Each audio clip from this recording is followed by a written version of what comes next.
There are many different ways to tell the story of the Tulsa Race Massacre. Ground will soon be broken on the Greenwood Rising Museum. Oral histories of the event continue to be collected.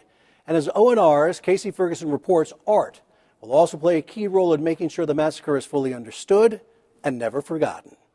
In less than 2 days, 35 blocks of African-American homes and businesses were destroyed in a fire that consumed the thriving Greenwood district. As the centennial of the massacre approaches in June of 2021, several projects are underway to commemorate what happened. Earlier this year, the Greenwood Art Project received a $1 million grant from the Bloomberg Public Art Challenge. Our goal with the art project is to use art to tell the story of Black Wall Street, to tell the story of Greenwood, to bring community, creative placemaking, and really just inspire meaningful dialogue around art.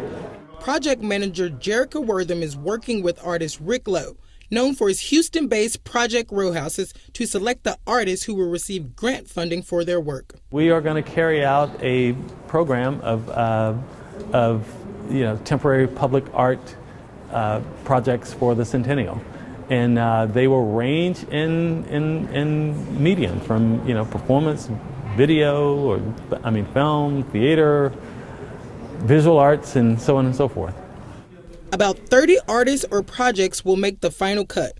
Part of that process involves attending workshops to help the artists fine-tune their proposals. I'm very interested in the Greenwood Art Project right now because I work with a lot of kids. I want to instill in the history that I never really learned, and I know that right now arts is very vital to a child's learning, and they're starting off really young. So if I can incorporate not only dance but music and any type of visual arts that the kids can actually relate to and be a part of, I know that they can retain that information and be interested in that information. In addition to the art project, Oklahoma State University is sponsoring a writing project called Writing the Past, Changing the Future, a century of learning the 1921 Race Massacre. Before the riot, 10,000 blacks lived in Greenwood, did business there, prospered there.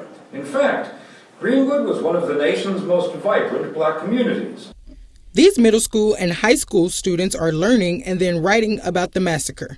They expect to finish their work next April. The history of Black Wall Street means that black people can be successful and can have everything they want, like I guess you could say the American dream. But massacre being the massacre, how it happened, everything they had was stripped away from them.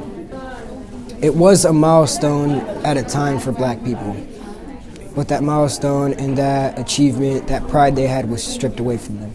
The OSU Writing Project is getting national attention. It received a public innovator grant from the MacArthur Foundation, Singer John Legend's Show Me campaign, and the National Writing Project.